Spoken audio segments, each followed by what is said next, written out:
Hi, welcome to another video on calibrating Nestrischamps. This one is specifically for the DAS Trainer ROM. So the first thing you need to do is visit the producer page. This is available at https://nestrischamps.herokuapp.com/room/producer.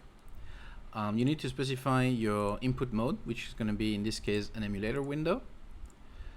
And you need to specify that you want the DAS Trainer. Before you click calibrate and capture, remember that you need to start a game at level 0. There you go. And so I will click calibrate and capture. Once you've done that, just as for the classic ROM, Nestrischamps would have attempted to auto detect and calibrate for every single field.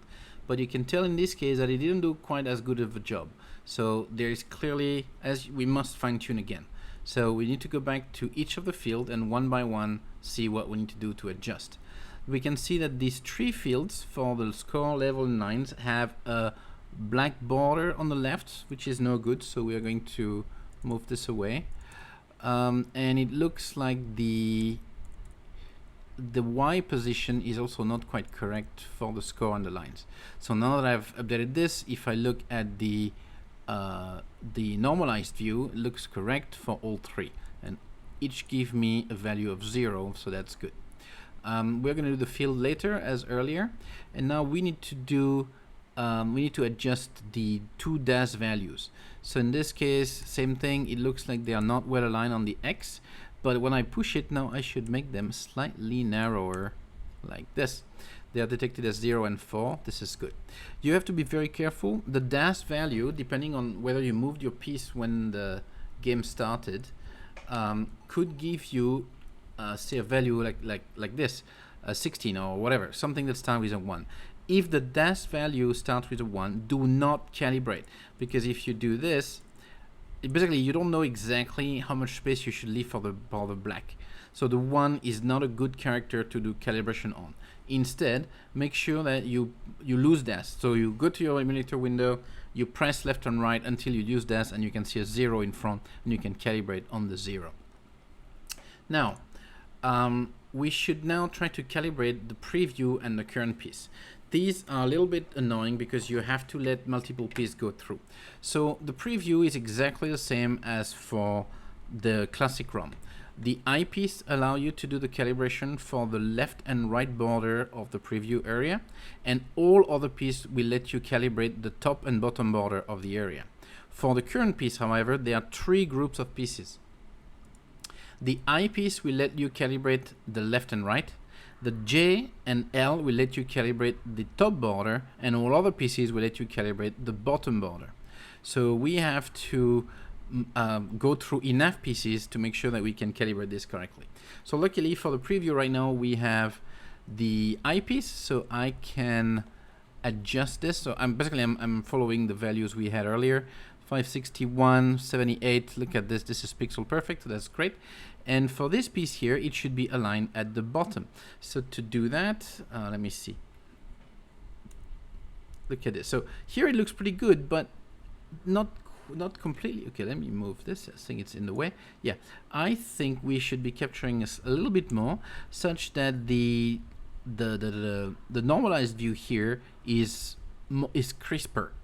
Right, so there is a black border on top, but you should not worry about the top border. For the S, the Z, the O, and the T, you only worry about the bottom border. And right now the bottom border looks good.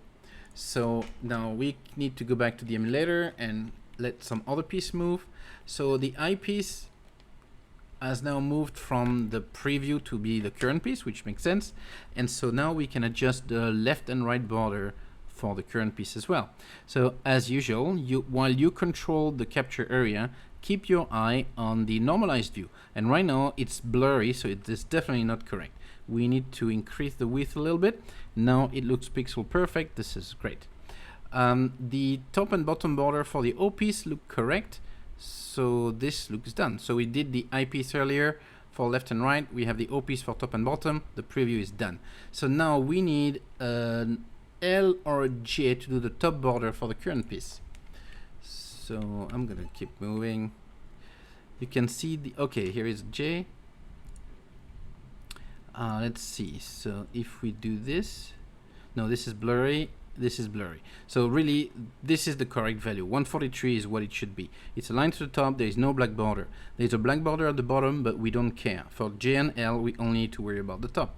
So we've now done top, bottom, and left and right. So both of these are done. Now we need to go back to the field, just like we did for the classic ROM. And so we need to dump pieces left and right.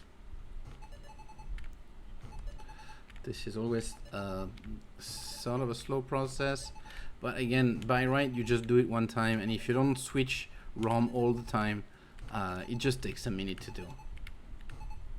Oops. Okay, I'm just gonna leave it like that. It's fine. Right. Whoops. Let's get back to the parts. Okay, so here we can see that there is still a black border on the right, which I don't like. So I'm gonna push this 1 pixel like this.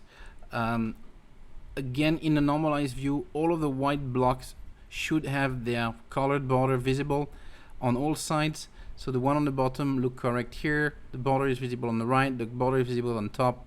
Actually, this looks correct already. So, and the representation here is good. So all of this is good. So just like earlier, we can now open the renderer page and just verify that everything is correct. So if we go to renderers, I can pick the dash trainer layout. Let me scale this back. And if I play a game now, so we should see that the data is being forwarded correctly. And let me do a very quick game for level 9. We should see that the dash counter is correct. We should see that the piece stats are correct.